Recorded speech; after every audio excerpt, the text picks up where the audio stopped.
কাজের প্রস্তুতি গাইড হিসেবে জব সলিউশন অনেকগুলো বই রয়েছে। এই বইগুলো পড়ার সবচেয়ে সেরা কৌশল নিয়ে কথা হবে আজকের ভিডিওটিতে। কম সময়ে সঠিক পদ্ধতিতে সর্বোচ্চ প্রস্তুতি, যেটা আপনার বিসিএস, ব্যাংক বা সরকারি চাকরির পরীক্ষার্থীদের জন্য। যেখানে থাকবে বিষয়ভিত্তিক পড়াশোনা, রিপিটেড প্রশ্ন, মডেল টেস্ট এবং স্মার্ট রিভিশন। সালামু আলাইকুম, জব সলিউশন আপনাদেরকে স্বাগতম। জব সলিউশন বইটি কি এবং কেন এত গুরুত্বপূর্ণ? প্রস্তুতি শুরুর আগে বইটির প্রকৃতি বোঝা জরুরি।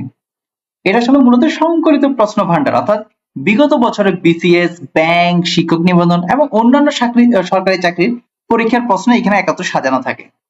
প্যাটার্ন বোঝার সুযোগ, কোন ধরনের প্রশ্ন বারবার আসে তা বিশ্লেষণ করে ভবিষ্যৎ পরীক্ষার ধরন অনুমান করা যায়।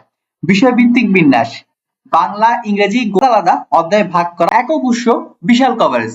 আলাদা আলাদা বই না পড়েও একটি বই থেকে প্রায় সব নিয়োগ পরীক্ষার প্রস্তুতি সম্ভব। পড়া শুরুর আগে প্রস্তুতি, সঠিক ভিত্তি ছাড়া বই পড়ার সময়ের অপচয় হতে পারে। আসলে বিশাল একটা বই, এজন্য আপনার আগে টার্গেট নির্ধারণ করতে হবে। কোন পরীক্ষার জন্য প্রস্তুতি নিচ্ছেন তা নির্দিষ্ট করুন। বিসিএস, ব্যাংক নাকি নিয়োগ সহায়ক পদ? কেননা বিসিএস এর যে প্রিপারেশন, সেটার প্রিপারেশন আর ব্যাংকের প্রিপারেশন অথবা আদার্স আপনার সরকারি জব যেগুলো আছে সেগুলো প্রিপারেশন কিন্তু এক না। তাই আপনাকে আগে টার্গেট ঠিক করতে হবে। সিলেবাস যাচাই, নির্দিষ্ট পরীক্ষার জন্য সিলেবাসের সাথে বইয়ের অধ্যায়গুলো মিলিয়ে নিন। কারণ আপনি ধরেন বিসিএস যখন পড়তে যাচ্ছেন তখন আপনাকে আহ সামাজিক বিজ্ঞান নিয়ে পড়া লাগতে পারে, আপনাকে তখন পরিণীতি নিয়ে পড়া লাগতে পারে, যেটা আপনার ব্যাংকের জন্য প্রয়োজন হচ্ছে না। সময়সীমা নির্ধারণ, পরীক্ষার তারিখ অনুযায়ী কতটি শেষ করতে পারবেন তার একটি বাস্তবসম্মত সময়সীমা ঠিক করুন। সংস্করণ যাচাই, সাম্প্রতিক প্রশ্ন ও তথ্য পেতে বইয়ের সর্বশেষ সংস্করণ ব্যবহার করুন। এবার দেখিনি কি কি কৌশল আমরা অবলম্বন করব এই বিজিডি জব সলিউশন বইটি শেষ করার জন্য। বিষয়ভিত্তিক ভাবে শুরু থেকে শেষ নয়, প্রতিটি বিষয়কে বাংলা, ইংরেজি, গণিত, সাধারণ জ্ঞান, বিজ্ঞান বা কম্পিউটার আলাদা আলাদা ইউনিট হিসেবে বিবেচনা করুন। একসাথে পুরো বই ধারাবাহিকভাবে পড়ার চেষ্টা না করে প্রতিদিন একটা নির্দিষ্ট বিষয়ে সময় দিন। নিজের শক্তি এবং দুর্বলতা অনুযায়ী বিষয়ভিত্তিক সময় বন্টন করুন। দুর্বল বিষয়ে বেশি সময় দিন। ধরুন আপনার ম্যাথে সমস্যা আছে, তাহলে বেশি করে ওই বিষয়ে ম্যাথের যে জায়গাটাতে প্রবলেম হচ্ছে ওখানে বেশি সময়টা দিন। একটা বিষয় সম্পূর্ণ শেষ না করে পরের বিষয়ে যাওয়া থেকে বিরত থাকুন। এতে আপনার ধারণা অসম্পূর্ণ থেকে যায়। কৌশল নাম্বার 2, বারবার আসা প্রশ্নকে সর্বোচ্চ অগ্রাধিকার দিন। যেহেতু জব সলিউশন আপনি বিশাল একটা আসলে বইয়ের মধ্যে প্রশ্ন ভান্ডার পাচ্ছেন, এখানে যে কোশ্চেন গুলো বারবার আসছে আপনি দেখবেন সেগুলোকে অগ্রাধিকার দিন।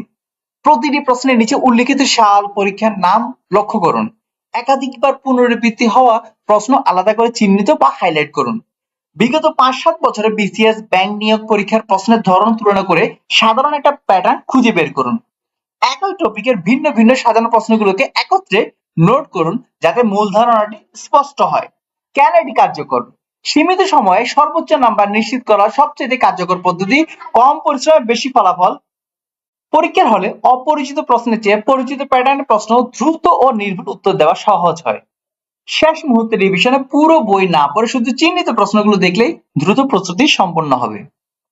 তাহলে আমরা একটা জিনিস দেখলাম যে আপনি আগে টার্গেট করুন কোথায় আসলে আপনি পরীক্ষা দিতে যাচ্ছেন। আপনি কি সরকারি জবের জন্য অ্যাপ্লাই করবেন, সেক্ষেত্রে আপনি ব্যাংকটাকে বাছে নিচ্ছেন, না বিসিএস টাকে বাছে নিচ্ছেন, না মন্ত্রণালয়ের জবগুলোকে বেছে নিচ্ছেন। তারপর আপনি আসলে যে বিষয়টাকে বেছে নিচ্ছেন সেটার উপর বেস করে আপনার যে অধ্যায়গুলো আছে সেগুলোকে আপনি আলাদা করে সেগ্রিগেট করুন এবং একটা অধ্যায় কমপ্লিট করার পর দ্বিতীয় অধ্যায়টা শুরু করুন। মাঝামাঝি জায়গা থেকে আসলে এক জায়গা থেকে আরেক জায়গায় চলে যাবেন না, এবং যে জিনিসগুলো বেশি রিপিট হচ্ছে সেই জিনিসগুলোতে বেশি বেশি ফোকাস করুন। এবার দেখি কৌশল নাম্বার 3 এ কি থাকছে। এখানে সংক্ষিপ্ত নোট তৈরি করুন এবং নিয়মিত রিভিশন দিন। শর্ট নোট, প্রতিটি অধ্যায় পড়ার সময় গুরুত্বপূর্ণ তথ্য, সাল, নাম, সংখ্যা আলাদা খাতায় সংক্ষেপে লিখে টুকে রাখুন। বিশেষ করে যেই জিনিসগুলো পরিবর্তন হয়, যেমন ধরেন বর্তমান জাতিসংঘের স্বীকৃতিপ্রাপ্ত দেশ কয়টি, 194টি, কয়েকদিন পর 195টি, 196টি, 97টি, 98 হইতেই পারে। ফিলিস্তিন স্বাধীনতা এখনো পর্যন্ত পায় না, সেটাও স্বাধীন হলে সেটা একটা দেশ হিসেবে কাউন্ট হচ্ছে। তাহলে এই যে একটা নতুন করে দেশ অ্যাড হচ্ছে সেটা কিন্তু আপনাকে নতুন করে আপনি হয়তো বা বইয়ের মধ্যে নাও পেতে পারেন। সেক্ষেত্রে আপনি যদি একটা ডায়েরি মেনটেন করেন যেখানে যে জিনিসগুলো চেঞ্জ হয়, বাংলাদেশের বর্তমান উপজেলা কয়টি আছে বা যে জিনিসগুলো ফ্রিকোয়েন্ট চেঞ্জ হওয়ার সম্ভাবনা থাকে সেগুলোকে আলাদাভাবে মেনটেন করুন। যখন শুনতে পাচ্ছেন যে নতুন একটা জিনিস সেখানে অ্যাড হয়েছে, সেটা আপনি ওই যে যেখানে আপনি সবগুলোকে টুকে টুকে রাখতেছেন সেখানে লিখে দেবেন। ফ্ল্যাশ কার্ড পদ্ধতি ইউজ করুন। ফ্ল্যাশ কার্ড পদ্ধতি মাথায় যে কোনো জিনিসকে ব্রেন স্টর্মিং করার জন্য খুবই কার্যকর একটা পদ্ধতি। ফ্ল্যাশ কার্ড মানে কি, ছোট বাচ্চারা দেখবেন বিভিন্ন ধরনের এ বি সি ডি, অর্থাৎ এক পাশে এ লেখা আছে, তার ব্যাকএন্ডে A P P L E apple, তার একটা ছবি সহ দেয়া আছে।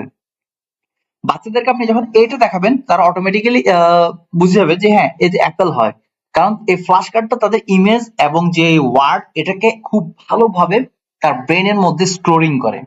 তো কঠিন বিষয় মনে রাখার জন্য সাল, রাজধানী, মুদ্রা ইত্যাদির জন্য ফ্ল্যাশ কার্ড লিখে ফাঁকা সময় দেখুন। সাপ্তাহিক রিভিশন দিন, প্রতি সপ্তাহ শেষে ওই সপ্তাহে পড়া বিষয়গুলো দ্রুত চোখ বুলিয়ে ঝালাই করে নিন। পুনরাবৃত্তি নিয়ম, যেটাকে স্পেসিফিক রিপিটেশন বলে, 1 দিন বা 3 দিন বা 5 দিন বা 7 দিন 15 দিন পর পর একই টপিক বারবার রিভিশন দিলে দীর্ঘমেয়াদী সেটা মাথায় মনে থাকে।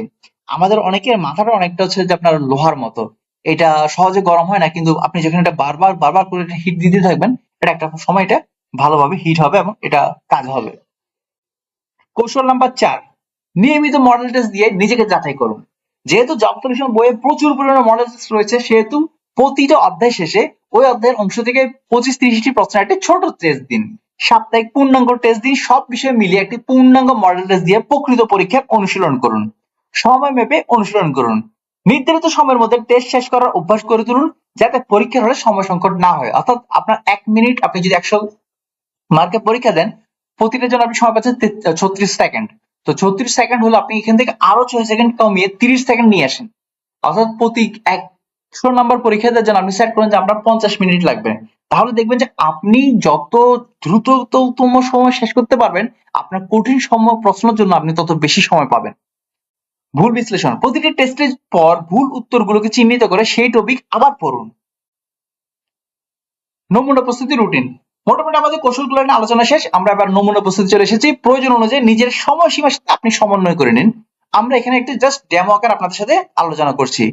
প্রথম পর্যায়ে আমরা ভাগ করেছি ভিত্তি তৈরি, যেটা 1 মাস সময় নিয়েছি, এবং এখানে মূল লক্ষ্য হচ্ছে প্রতিটি বিষয়ের অধ্যায়ভিত্তিক প্রথমবার পড়া এবং গুরুত্বপূর্ণ অংশগুলোকে চিহ্নিত করা। দ্বিতীয় ধাপে আমরা গভীর অধ্যয়নটাকে পর্যায় হিসেবে সেট করেছি, যেখানে সময়কাল ধরেছি 2 থেকে 3 মাস। এখানে আপনি রিপিটেটিভ প্রশ্ন এবং শর্ট নোট তৈরি এবং অধ্যায়ভিত্তিক টেস্টগুলো দিন। 3 নম্বর পর্যায়ে আমরা মূলত পূর্ণাঙ্গ রিভিশনটাকে ধরেছি, যার সময়কাল ধরেছি 4 মাস, এবং সব বিষয় এখানে একত্রে রিভিশন এবং সাপ্তাহিক এবং পূর্ণাঙ্গ মডেল টেস্ট দিন। ফাইনালি আমরা চূড়ান্ত প্রস্তুতি হিসেবে পরীক্ষার শেষ 2 সপ্তাহকে ধরেছি, যেখানে শুধুমাত্র নোট এবং চিহ্নিত প্রশ্ন রিভিশন দিবেন। নতুন করে আর কোনো কিছু শুরু করার প্রয়োজন তেমন একটা নেই। যেসব ভুল এড়িয়ে চলবেন, প্রস্তুতি সবচেয়ে বেশি দেখা যায় সাধারণ কিছু ভুল, যেমন শুরু থেকে শেষ পর্যন্ত মুখস্থ করার চেষ্টা। আপনার জব সলিউশন এই বিশাল বই প্রথম থেকে শেষ পর্যন্ত মুখস্থ করার কোনো প্রয়োজন নেই। পুরো বই আক্ষরিক মুখস্থ করতে গেলে সময় নষ্ট হয় এবং ধারণা স্পষ্ট হয় না। শুধু পড়া, অনুশীলন না করা, শুধু পড়ে গেলেন, মনে থাকেন না। নিয়মিত লিখুন এবং প্রশ্ন সমাধান করে অনুশীলন জরুরি। এতে আপনার ব্রেন স্টর্মিং হয় এবং ব্রেনটা আরো বেশি ইফেক্টিভলি জিনিসটা মনে রাখতে পারে। রিভিশন ছাড়া নতুন অধ্যায় চলে যাওয়া, আগের পড়া রিভিশন না দিয়ে সামনে এগুলো পুরনো তথ্য ভুলে যাওয়ার ঝুঁকি থাকে। দুর্বল বিষয় এড়িয়ে চলা, কঠিন মনে হওয়া বিষয় সাধারণত গণিত এবং বিজ্ঞান এড়িয়ে গেলে পরীক্ষার নম্বর হারানোর সম্ভাবনা বাড়ে। তাই দুর্বল বেশি এড়িয়ে যাবেন না, আপনি সময় দিলে অবশ্যই আপনি পারবেন। সংক্ষেপে 5টি মূল কৌশল: বিষয়ভিত্তিক ভাগ করে নিন, বারবার আসা প্রশ্ন অগ্রাধিকার দিন, শর্ট নোট এবং নিয়মিত রিভিশন করুন, সাপ্তাহিক মডেল টেস্ট দিন, রুটিন মেনে ধারাবাহিকভাবে থাকুন। এর বাইরেও আমরা বলেছি প্রথমে আপনি সেট করে নেবেন আপনার আসলে টার্গেটটা কি, বিসিএস, ব্যাংক অথবা মন্ত্রণালয় জব।